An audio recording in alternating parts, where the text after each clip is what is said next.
Al Gore has spoken out against the development of the oil sands. As far as he's concerned, it's like a junkie tapping a vein in their toe. He thinks we're addicted to oil, and the tar sands are merely perpetuating that addiction. Ralph Klein doesn't really agree. You have a reputation of being a straight-talking kind of guy. You and Al Gore have been, butting heads. No, we aren't butting heads. First of all, I'm out of politics and he's out of politics, and hopefully he'll stay out of politics. But he, if you... And I will too. What did Gore actually say that got you your back up so much? He equated the industry to a drug pusher that was satisfying America's fix. Yeah. No, it's not that at all. Well, first of all, he's of a different political bent than me. In what way? You're more well, right. I'm a conservative, and right. He's a socialist. You don't think his motive is to save the planet, or? No, I don't think his motive is that. His motive, he's a politician. The first question you should ask him, are you an environmentalist or a politician? And you think he'd answer? Well, he'll say, I am both. Well, which one are you most of? Right. Are you mostly a politician, or are you mostly an environmentalist? And you don't think you could be both today in this Well, world? I have on my home an environmentalist lives here. I was I was Minister of the Environment. First of all, ask him what kind of a car he drives. Secondly, ask him if he recycles. Two things should be said. One is that Al Gore seems to be an expert on global warming and climate change. No, he is a policy wonk. He is a policy wonk. He knows no more about global warming. As a matter of fact, if he wants to know about global warming, then perhaps the best thing to do is to destroy the population of the world. Right, and then we would all stop exhaling. Well, and then CO2 is one of the major greenhouse gases. So you don't believe you don't believe in global warming as a. Here's what the province of Alberta believes: accept the science, but also accept that there is an economy to sustain, and accept the fact that we are a carbon-based economy. Are you tired of being judged by these people? Do you think they're moralists? I think they're moralists. I think that they have a political agenda, which is not my agenda. Right. Be conscious of the environment. Be conscious of clean water. The water in Fort McMurray is interesting because the industry sucks so much water. Oh no, it's not good. And the tailings ponds have looks always bad been, and it probably smells bad, and you wouldn't want to drink that water. No, you wouldn't want to drink that water. No, nobody would. But you're not super concerned about. No, I'm not. ponds. I'm not too concerned because the scientists and the PhDs and the petroleum engineers and so on are working on solutions. You have a lot of faith clean in up science. the environment. Yeah, I do have a lot of faith in science, and I have a lot of faith in the very educated people who are involved in the industry right now. So, what do they call this place? Borealis. Borealis. Yeah. Here. It kind of looks like a mall meets a high school. Yeah. Are there stores inside? We're going in for class. Well, it's just a hub of activity here. It's pretty clean. It's not what I was expecting, but also they were saying this is one of the nicer ones. And, I guess there isn't even enough of this housing right now, so you're lucky if you can get into one. Let's see what they're reading. Baghdad without a map, of course, from the snows to the sands. Are you from out west too? No, I'm actually East Coast, Cape Breton. Yeah. Hi, Eddie. Nice Eddie, to meet you. nice to meet you, Mike. And how do you like being out here? Oh, it's good, buddy. It's great camp. And how's the pay? Pay's good, Yeah. work's good. What were you doing? You're living for free and eating for free, right? Oh, living for free, really? Yeah. No one pays here. No one pays, no. There's not a lot of work back east, eh? So that's why most of us come up here, so. And do a lot of people manage to save a lot of money and bring it back home? Depends on the person, I guess. There isn't anything up here, though. What are they spending it on? I mean, we've been traveling around, and there's you know, A Boston night on market. the town will cost you $500. Easily. Really? What's $500? A human being can't drink $500 of booze.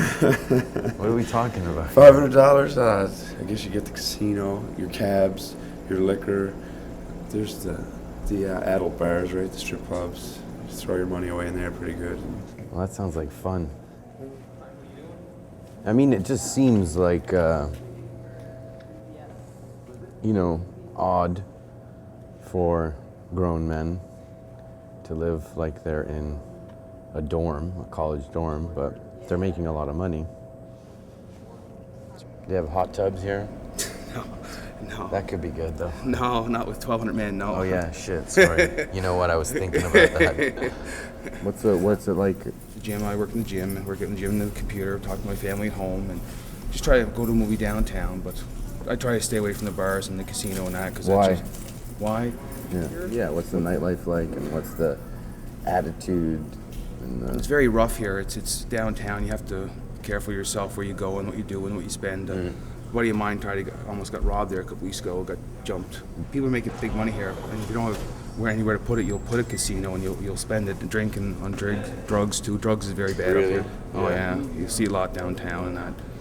I have a daughter that's 3.5 years old, 4.5 years old, and I was just talking to her anyway. It's hard.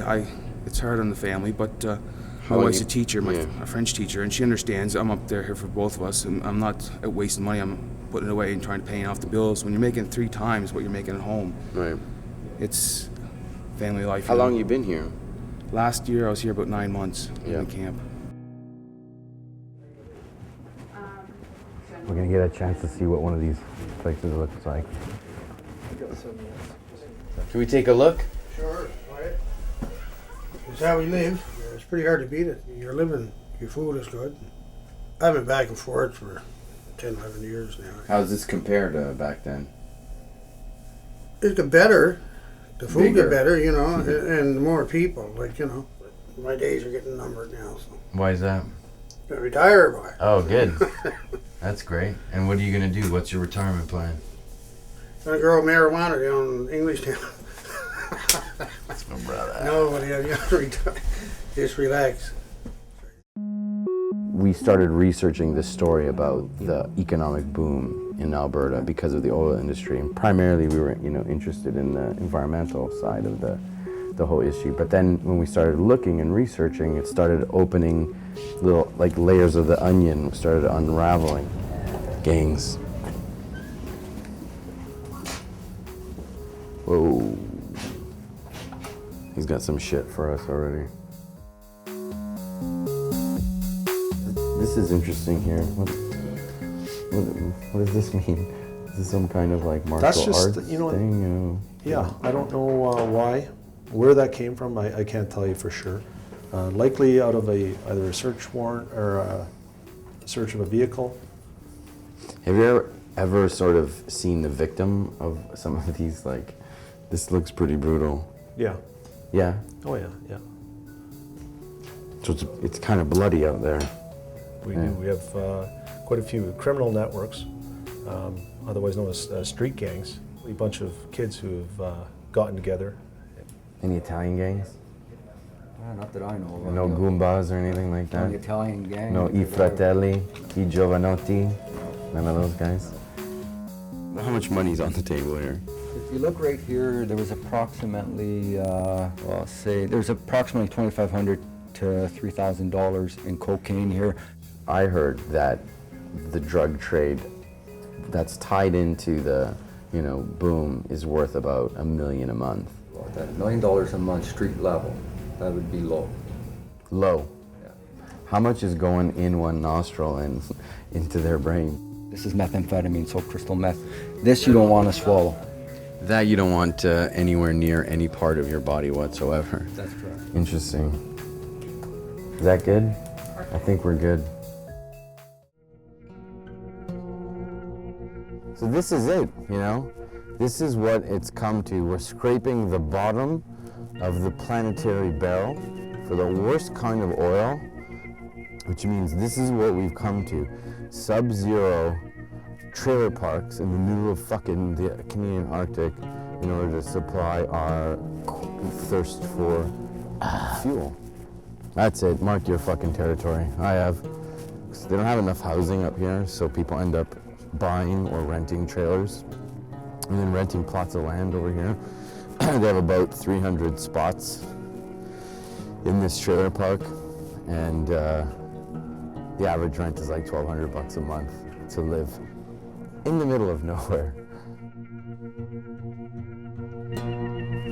I would go fucking ape shit out here. If someone would come out and like welcome us. Well, I started in June. I was living in an apartment back home. I couldn't get nowhere. I had no way to jumpstart my life, to have a family and kids I couldn't support. So, You're doing what you have to do. hey, I hate, look at the stacks, what they're throwing into the air. Sometimes It's you wake terrible. up here in the daytime and it smells like crude in the air in the summertime. But if they say to you, hey, I know you hate what all these plants are doing up here, but hey, I could give you enough money to support your family. I can give you enough money to live happily in your own house. Every man has his price, and basically I see it as they pay us just enough to keep our mouth shut, to come here, to do our work and go home. Would I rather raise my family here or back home? See, if I raise them here, I'm probably gonna be living in this. Right. Back home, I had a nice apartment. Nice apartment, nice Everybody place. came over all the time. Now I don't see no one. I don't go out. Are you depressed? No, sometimes it does get to you. Yeah. It really gets to you, but You have a girlfriend here? no, one was supposed to come out with me, and she took off. It And- doesn't seem like a healthy place. This isn't a town I want to live in. Right. There's no future. There's future in this town. There's a hell of a lot of money to be made. There's not a future for a What? guy like you, though. Well, do you want money, or do you want to live a happy life in like a nice little land somewhere with your wife and your couple of kids? What are you going to take away from this place? Take away from this place, I'm up here to make my own money. I'm not up here to screw anyone. I'm not bringing much to this community, although I like to provide them a service. But this community doesn't really do much for you. I'm not here to be nice to anyone. I'm not going to screw anyone, but at the end of the day, it's for me. But I'm not coming up here just to rape the land and everything else like that. I'm up here to make a go at my life and to live on my own. Well, the publication is almost like putting a human face on the oil sands. Who is extracting the energy? Where do they come from? Why are they doing it? You know, people come here and get a really quick glimpse. You know, and we've had a lot of outside media. They get their thoughts and views from bars, and it's such a small snippet of this community, and I think that's frustrating for a lot of people. Right. You know, that's one of the things outside media has sort of coined this as Fort McMoney, but it's one of those things that it's almost too bad, because people come here not planning ahead, expecting they can come here and get a place to live and get a $100,000 job like that. And the fact of the matter is, you have to look ahead and find accommodations, because it's hard to find accommodations here, and I think that's where a lot of people run into problems. Well, we are a not-for-profit corporation Yeah. that's set up to do housing Right. throughout the community. One-bedroom apartment here is $1,500 to $1,800 a month if you can find one. Average three-bedroom bungalow is $480,000. That's ridiculous. You can get a nice apartment in You Manhattan. can't find a trailer here for under $300,000. So it's kind of out of control. Well, median income here is $93,000 a year. Anybody under $70,000 a year Yeah. needs some sort of assistance with housing. So if I took my salary from New York, I would be under. You I'd need you assistance. Need some assistance here. Cool. Hello. Hey. Hey, I'm Eddie. Yeah, man. What's your name? Mike. Mike, what's up? Hey, I'm Anthony. How you doing, buddy? Good, how are you? What's up? My best friend in the whole world said, oh, come on up for the oil rig. And You can well, make, in the oil field, you can make this and that up on site and blah, blah, blah. So it was the big hype, and then here I am now. Here I am here. I struggled. I went to the Salvation Army, and that was quite the struggle. At 7:30, they kick you out every morning, regardless. Really? Minus 40, minus 50, regardless. Every day. Why? 7 days a week. They just want you out. So yeah, and then this place opened up, and it's a real blessing, this place, the Marshall House. right. It all gathers into one thing, this town. It's Oil. It's money. It's money. It's money. It's a very greedy town, to be honest with you. Yeah. Walking down the road all the time, I used to be like, why can't I have that? Right. Why can't I have that vehicle? Slowly, you Why can. can't I have a house? You know what I mean? Though? Yeah. Like, it's kind of degrading. It's like, shit. You know, you're sitting there kicking cans, walking down the road, homeless. And here's Joe Blow driving by in an $80,000 or $70,000 truck. I really want to just get up on site.